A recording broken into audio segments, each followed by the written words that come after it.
গোঘাটের সমবায় সমিতিগুলির নির্বাচন করে কমিটি গঠন না করে তৃণমূল কংগ্রেস দুর্নীতির আখড়া বানিয়ে নিজেদের মতো করে ভোট গঠন করেছেন, এমনই অভিযোগ বিজেপির। এই মর্মে তারা সরকারি দপ্তরে নির্বাচন করে সঠিক নিয়ম মেনে সমবায় সমিতির ভোট গঠনের জন্য আবেদন জানায়। সেই সঙ্গে তারা একটি সাংবাদিক সম্মেলন করে। তারা দাবি করে সঠিক নির্বাচন হলে সবকটি সমবায় সমিতিতে বিজেপি জয়লাভ করবে।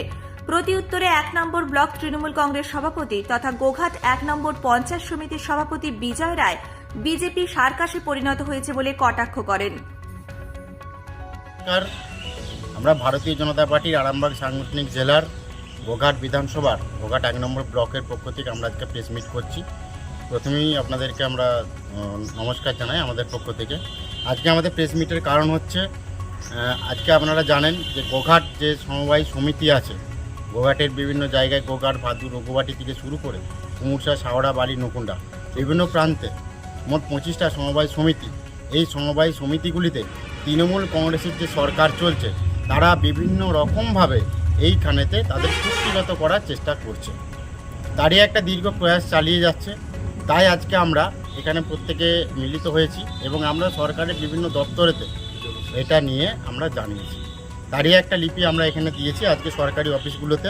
কিন্তু এখানে দেখা যাচ্ছে যে সমবায় যে সমিতিগুলি আছে, তৃণমূল কংগ্রেস কিভাবে কুক্ষিগত করছে?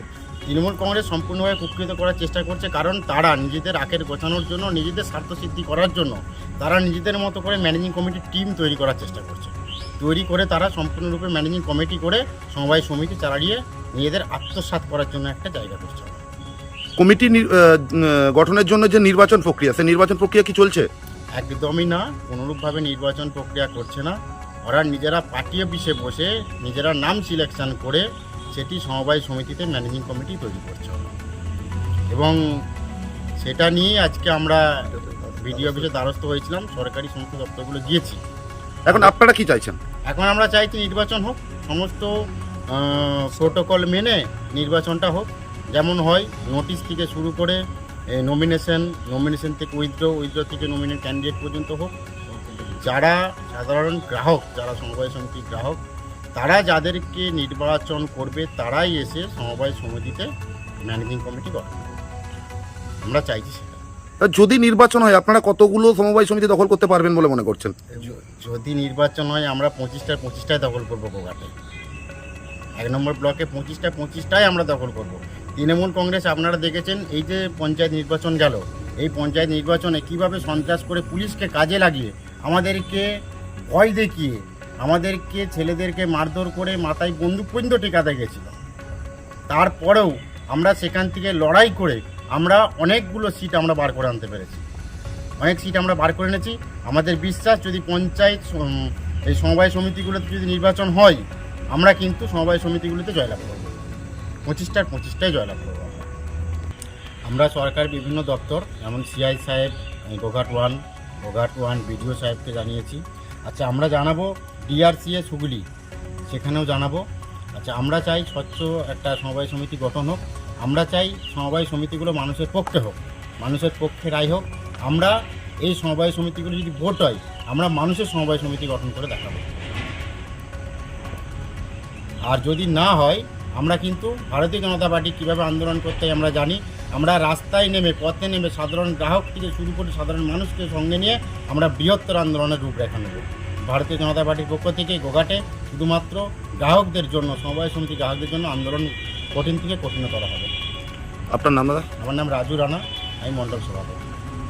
বর্তমানে বিজেপি দলটা একটা সার্কাসে পরিণত হয়েছে, তার প্রমাণ আপনারা সব সময়তেই পাচ্ছেন।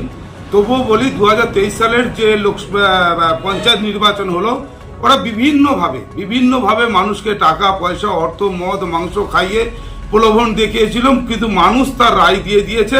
7টা গ্রাম পঞ্চায়েতই আমরা জয়লাভ করেছি, পঞ্চায়েত সমিতি আমরা জয়লাভ করেছি। আপনি যদি একটু পিছিয়ে যান, 2021 সালের বিধানসভা নির্বাচন ওরা বলেছিল 200-র ওপর আসন পাবো।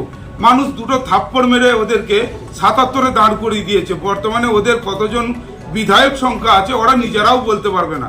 একের পর এক বিজেপির বিধায়ক তৃণমূল কংগ্রেসে ঢুকছে। তাই আমরা ওদের কথায় কোনো কর্ণপাত করি না। তবে সমবায়গুলো নিয়ে আমরা একটা প্রোগ্রেস শুরু করেছি, সেটা নির্বাচন নয়, কোনো কিছু নয়। আমরা একটা কমিটি ফরমেশন করার চেষ্টা করছি মাত্র, যে সমস্ত সমবায়গুলো দীর্ঘদিন থেকে কমিটির অভাবে ভেঙে পড়ে আছে সেইগুলো আমরা একটা কমিটি তৈরি করার চেষ্টা করছি। তাতে যদি ভোট হয় সেখানেও তৃণমূল কংগ্রেস জিতবে, না হলে তৃণমূল কংগ্রেস অটোমেটিকলি ভাবে বোর্ড গঠন করবে।